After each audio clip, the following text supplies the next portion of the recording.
नमस्कार, बहुत स्वागत आप सभी का। जी मध्य प्रदेश छत्तीसगढ़ देख रहे हैं आप और आपके साथ मैं हूं कीर्ति दीक्षित। छत्तीसगढ़ वासियों के लिए छत्तीसगढ़ कितना सुरक्षित है, ये सवाल इसीलिए क्योंकि प्रदेश में बदमाशों के हौसले इस कदर बुलंद हैं कि वो किसी पर भी चाकू से हमला कर देते हैं, किसी को भी घर में घसीट कर उसकी हत्या कर देते हैं। और इस बीच पुलिस कहां है, ये सवाल बरकरार है। बदमाशों में कानून का कितना खौफ है, ये सवाल भी जस का तस है, क्योंकि हर दिन वारदातें बढ़ रही हैं और फिलहाल जिम्मेदार पुराने कार्यकाल का ढर्रा लेकर सरकार चलाने की बात कह रहे हैं।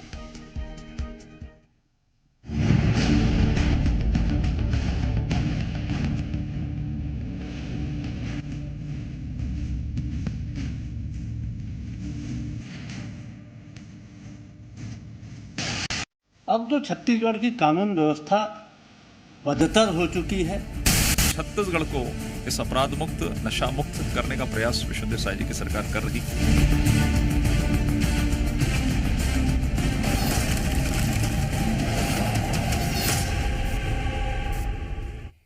एक बार फिर राजधानी रायपुर अपराध से दहल उठी है, जब दो गुटों के बीच हुई लड़ाई में दो युवकों की हत्या कर दी गई। हैरानी की बात यह है कि पुलिस की कार्यप्रणाली पर भी सवाल खड़े हुए। तो क्या है पूरा मामला, सबसे पहले रिपोर्ट देखिए।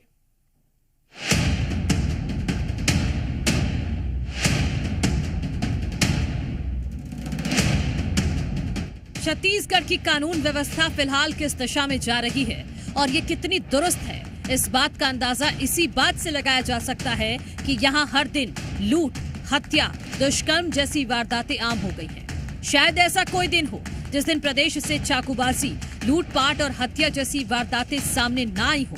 कुछ ऐसा ही एक बार फिर राजधानी रायपुर में देखने को मिला।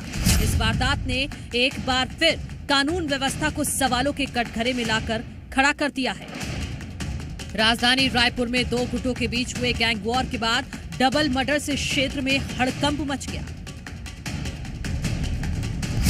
शराब दुकान के पास खूनी गैंग वॉर, चाकू मारकर की एक युवक की हत्या का बदला लेने के लिए दूसरे गैंग पर हमला, दूसरे गुट के एक शख्स को उतारा मौत के घाट। आरोपियों ने घर से युवक को उठाया, 3 किलोमीटर दूर जाकर चाकू मारकर युवक की हत्या। राजधानी रायपुर में पुलिस के जूतों की धमक पे फिर से सवाल खड़े हो गए हैं। अपराधियों के हौसले इतने बुलंद है या आपराधिक प्रवृत्ति के लोगों के हौसले इतने बुलंद है कि सरेराह एक मामूली विवाद पे झगड़ा होता है और उसके बाद हत्या कर दी जाती है। इतना ही नहीं, हत्या के जो आरोपी है उसे, जिस शख्स की हत्या हुई है, उसके परिजन ले जाते हैं और इतना पीटते हैं कि अस्पताल में दाखिल करने के बाद वो भी मौत की नींद सो जाता है, मतलब मृत घोषित हो जाता है। वहीं इस मामले में मृतक के परिजनों ने पुलिस की कार्यप्रणाली पर सवाल खड़े किए हैं। मृतक हरीश के परिजनों ने विधानसभा थाना पुलिस पर मारपीट और गाली गलौज का आरोप लगाया है। पुलिस वाले ने खुद बताया है कि खालबाड़ा में इसका हाथ पैर बांध दिए थे, हम छुड़ाए हैं, ऐसा करके जहां मारे हैं उनको जगह दिखाओ ऐसे बता रहे हैं, तो अभी तक नहीं बता रहे हैं हम लोग को। क्योंकि उन्होंने बिना जांच किए परिजन को उठा के ले गए, उनके साथ मारपीट, गाली गलौज, जो दुर्व्यवहार लगाया कि हरीश ने मर्डर किया है। उसका क्या प्रूफ है? क्या उन्होंने देखा है या उसे किसने बताया है? और वहाँ हमारे परिजनों ने देखना चाहा तो उन्हें देखने नहीं दिया गया। एक तरफ परिजनों ने पुलिस की कार्यप्रणाली पर सवाल खड़े किए, तो वहीं दूसरी ओर पुलिस का क्या कहना है, जरा वो भी सुन लीजिए। मृतक के जो परिजन है रोहित सागर, उसके जो भाई वही हैं, उन लोग अपने घर ले जा करके उससे भी मारपीट किए हैं और थाना प्रभारी द्वारा मौके पर से उसको ले जा करके अस्पताल इलाज के लिए ले जाया गया था और जहां जांच के दौरान उसकी भी मृत्यु हो गई है। इस प्रकार से दो अलग अलग प्रकरण में हत्या की घटना हुई है, जिस पर अभी पतासाजी कर रहे हैं कितने लोग इन्वॉल्व हैं और कितने लोग इस प्रकरण में शामिल हैं। मृतक हरीश के परिजनों और साहू समाज के लोगों ने विधायक मोतीलाल साहू से भी मुलाकात की और इस दौरान परिजनों ने हरीश को निर्दोष बताया। छत्तीसगढ़ की कानून व्यवस्था लगातार चरमराती जा रही है। हर दिन सामने आ रही वारदातें ये बताने के लिए काफी हैं कि पुलिस कितनी मुस्तैदी के साथ अपराधियों के खिलाफ कार्रवाई कर रही है। ब्यूरो रिपोर्ट, जी मीडिया। तो एक तरफ छत्तीसगढ़ में अपराध का ग्राफ बढ़ रहा है, दूसरी ओर मामले में सियासी बयानबाजी भी खूब देखने को मिल रही है। रायपुर में हुए डबल मर्डर मामले में कांग्रेस ने सरकार पर सवाल खड़े किए, तो वहीं दूसरी ओर बीजेपी भूपेश बघेल का कार्यकाल याद दिला रही है। अब तो छत्तीसगढ़ की कानून व्यवस्था बदतर हो चुकी है, असहनीय हो चुकी है, नागरिकों के अंदर में भय व्याप्त है। दिवाली के बाद से आज तक लगभग एक पखवाड़े में राजधानी रायपुर में 17 हत्याएं हुई हैं। तो सरकार की स्थिति इस समय कानून व्यवस्था को संभालने की नहीं है। छत्तीसगढ़ का हर नागरिक भय के वातावरण में जी रहा है। सरकार मदमस्त है, शराब की काली कमाई में डूबी हुई है। शराब से कैसे राजस्व बढ़ाया जाए, पूरी सरकार की कवायद इसमें है। प्रदेश के नागरिकों की सुरक्षा देने में सरकार की कोई भी चिंता नहीं है। लेकिन बीजेपी का कहना है कि 5 साल कांग्रेस ने स्थितियां बिगाड़ी है, सुधारने में समय लग रहा है। बेशर्म है भारतीय जनता पार्टी। किन्हीं कारणों से इस तरह की चीजें जो आपस में रंजिश और रंजिश के कारण हत्या, इस तरह के जो प्रकरण जो सामने आए हैं वो किन कारणों से आए हैं, किन वजहों से हुआ है, इस पर निश्चित रूप से जांच करने की आवश्यकता है। लेकिन एक हत्या किन्हीं भी कारणों से होती है, उसमें सरकार जो कांग्रेस की पूर्ववर्ती सरकार है, कांग्रेस पार्टी है, उस पर हमला करने की कोशिश करती है, राजनीतिक लाभ लेने की कोशिश करती है। और यदि वो राजनीतिक लाभ लेने की कोशिश कर रहे हैं तो पहले इस बात का जवाब देना चाहिए कि पिछले 5 वर्षों में जिस छत्तीसगढ़ को अपराधगढ़ में तब्दील यदि किसी ने किया तो वो कांग्रेस की सरकार के लोग थे और कांग्रेस के लोग। और वहीं इस मामले पर नेता प्रतिपक्ष चरणदास महंत ने भी सरकार को घेरते हुए कहा कि कानून व्यवस्था का मुद्दा सत्र के दौरान कांग्रेस उठाएगी। पूरा प्रशासन को हिला के रख दिया है। रायपुर में जो घटनाएं हुई हैं, 9 घटनाएं 7 दिन में हुई है, 7 घटनाएं 9 दिन में हुई, आज 2 घटना हो गई, इसके पहले भी चाकूबाजी हुई, इसके पहले भी लूटपाट हुआ। तो केंद्र जो हमारा राजपुर है, रायपुर केंद्र जो हमारा है, जो हमारा राजधानी है, यही लोग सुरक्षित नहीं महसूस करेंगे तो ग्रामीणों में क्या स्थिति होगी इसको आप समझ सकते हैं। कांग्रेस पार्टी उद्वेलित है और इस मामले में पूरे विधानसभा में जोर शोर से हम लोग उठाएंगे मामला। तो केवल राजधानी रायपुर में ही ऐसे हालात नहीं है, बल्कि प्रदेश के अलग अलग जिलों में अपराध का बोलबाला देखने को मिल रहा है। सबसे पहले बात जशपुर की करें तो यहां खजरीडाब गांव में डबल मर्डर की वारदात सामने आई। आरोपी पति ने पहले अपनी पत्नी को मौत के घाट उतारा और फिर अपनी सास की भी हत्या कर दी। दोनों की आरोपी ने पीट कर हत्या की थी। और अब बात करते हैं बलौदाबाजार की। अब जहां बंद खदान में महिला का शव मिला, खदान के बाहर खून के निशान भी मिले और शव को घसीटने के निशान भी यहां से बरामद किए गए। शव के पास से नोटों की गड्डियां भी मिली हैं। सरगुजा से जो खबर सामने आई वो हैरान कर देने वाली थी। यहां 10 दिन की पैरोल पर आया कैदी फरार हो गया। एनडीपीएस एक्ट में सजा काट रहा था ये कैदी। तो ये लगातार मामले सामने आ रहे हैं।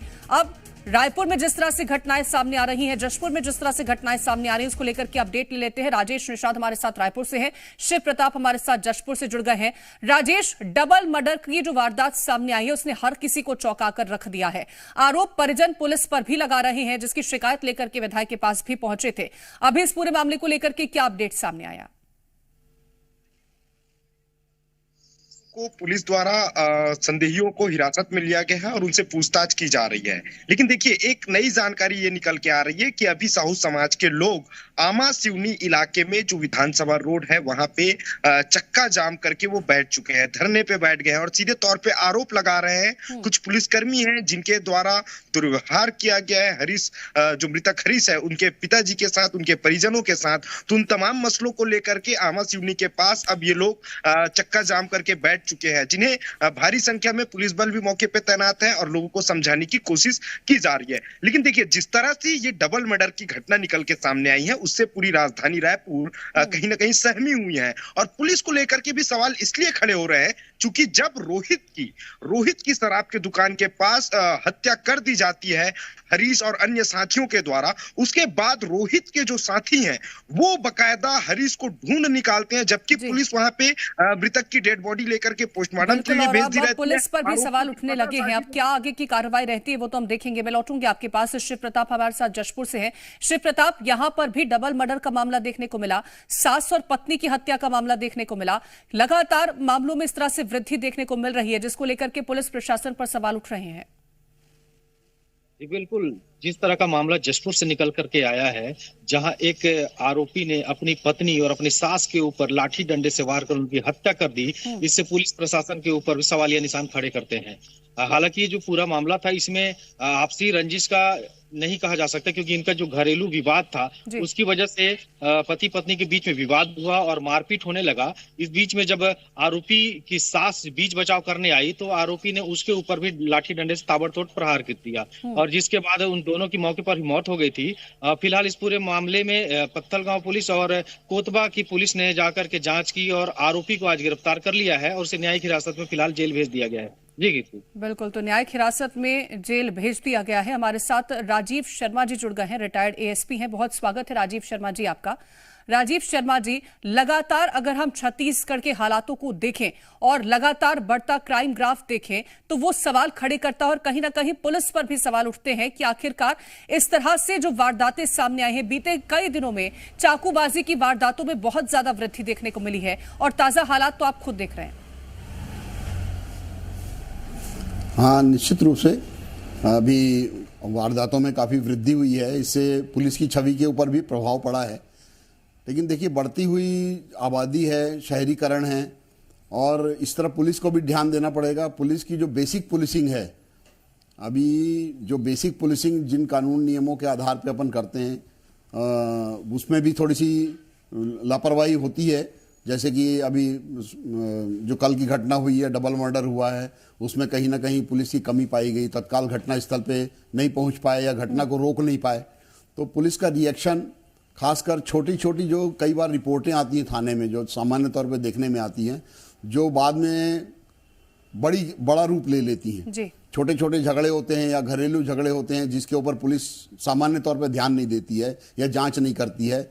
उसका कारण, उसका परिणाम बड़ी घटनाओं से होता है। जैसे कि इसमें भी है, पुरानी रंजिश है तो निश्चित तौर पे इन लोगों का पहले झगड़ा हुआ होगा, थाने में रिपोर्ट भी हुई होगी, लेकिन पुलिस जो है छोटी रिपोर्टें हैं, इसके ऊपर हम क्या कार्रवाई करें या कम छोटी कार्रवाई कर देते हैं, इसी से अपराधियों के हौसले बुलंद हो जाते हैं। तो ये थोड़ा सा जो थाने में जो प्रभारी होते हैं या हम जिम्मेदार अधिकारी होते हैं, उनकी ये जिम्मेवारी बनती है कि वो हर एक घटना को बहुत बारीकी से सुने, देखें और उसके ऊपर रिएक्ट करें। जी राजीव शर्मा जी, मेरा एक और सवाल आपसे रहेगा, क्योंकि चाकूबाजी की जो वारदातें हैं वो बहुत ज्यादा आम अब हो गई हैं। ये नई तरह की जो आपराधिक प्रवृत्ति है, ये इतना ज्यादा इजाफा इसमें क्यों हो गया है? इसके पीछे क्या वजह आप मानते हैं? क्या इतना आसान हो गया है किसी को भी चाकू मार देना? एक तो जी सबसे जो इसमें बहुत बड़ा जो रोल अदा कर रहा है ना, वो है नशेबाजी। जो स्लम है या जो बहुत स्लम टाइप के इलाके हैं, आपने देखना ज़्यादातर जो ये अपराध हो रहे हैं ये उन्हीं क्षेत्रों में हो रहे हैं। तो बाकी तो बहुत सारी इसके कारण हो सकते हैं, अपन गिनाना चाहें तो बेरोजगारी है और कई अन्य कारण हैं, लेकिन सबसे महत्वपूर्ण कारण है नशेबाजी। जो पूरा जो यूथ जो है किशोर अवस्था में, आपने देखा भी होगा इंडिया लेवल पे भी कई सारी दुर्घटनाएं हुई हैं, प्रोफेशनल किलिंग हुई है, उसमें सब ये माइनर टाइप के लड़के इन्वॉल्व हुए हैं। ये लोग ना नशे की गोलियां और जो नशे के ऊपर प्रभावी कार्रवाई सिर्फ पुलिस के भरोसे नहीं हो सकती। बहुत से ऐसे विभाग हैं जो लोग बिल्कुल भी सक्रिय नहीं है। इसके लिए एकमात्र पुलिस को दोषी मान लेना ये ठीक नहीं है। बहुत सारे ऐसे नशे हैं जो नशे की गोलियां हैं जो बहुत सस्ती आती हैं और उसके लिए जो प्रभावी विभाग है वो लोग प्रभावी ढंग से कार्रवाई नहीं कर पा रहे हैं। उनके अपने कारण होंगे कि उनके पास पर्याप्त संसाधन नहीं होंगे, लेकिन उसका मैं सबसे बड़ा कारण मानता हूं नशाखोरी। और उसके बाद जो दूसरा कारण है वो ये है कि आसान उपलब्धता, पुलिस का पर्याप्त दबाव नहीं होना, न्याय में काफी विलंब हो जाता है। बहुत सारी चीजें जो हैं कानून में अभी बहुत सहज बना दी गई हैं। छोटे छोटे जो अपराध हैं उनको बेलेवल बना दिया गया है, कई तो अपराध ऐसे हो गए हैं।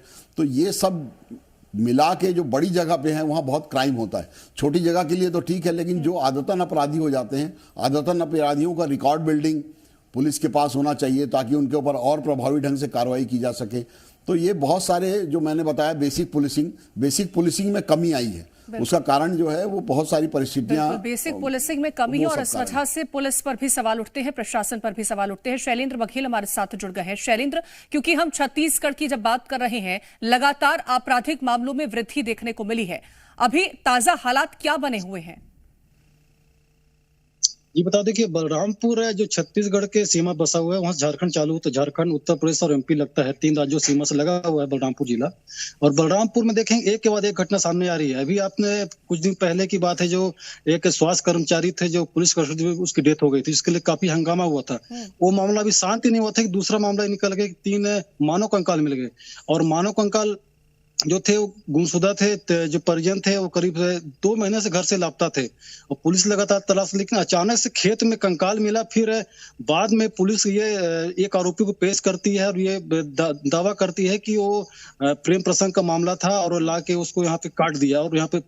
हालांकि जो परिजन थे वो कल ज्ञापन दिए एसपी से और पुलिस के जांच से कहीं ना कहीं वो नाराज है और इसमें उच्च जांच की मांग कर रहे हैं। जी ठीक है राजीव शर्मा जी, मेरे को और सवाल रहेगा क्योंकि हम पुलिस की पेट्रोलिंग पर सवाल उठा रहे थे और अब हम अगर देखें मामलों में वृद्धि, तो दिन दहाड़े इस तरह की वारदातें सामने आ जाती हैं और कहा यह जाता है कि पुलिस कार्रवाई कर रही है, लेकिन क्या मात्र कहवर देने से कि पुलिस कार्रवाई कर दे रही है उससे आप अपना जिम्मेदारी से पल्ला झाड़ सकते हैं? क्योंकि अगर दिन दहाड़े इस तरह की वारदातें सामने आती हैं और उसके बाद भी अगर पुलिस कार्रवाई ना करे, कई ऐसी वारदातें हैं जहां पर कुछ किलोमीटर की दूरी होगी, कुछ मीटर की दूरी होगी, थाना है, लेकिन फिर भी वहां पर अपराधी अपराध को अंजाम देकर चले जाते हैं।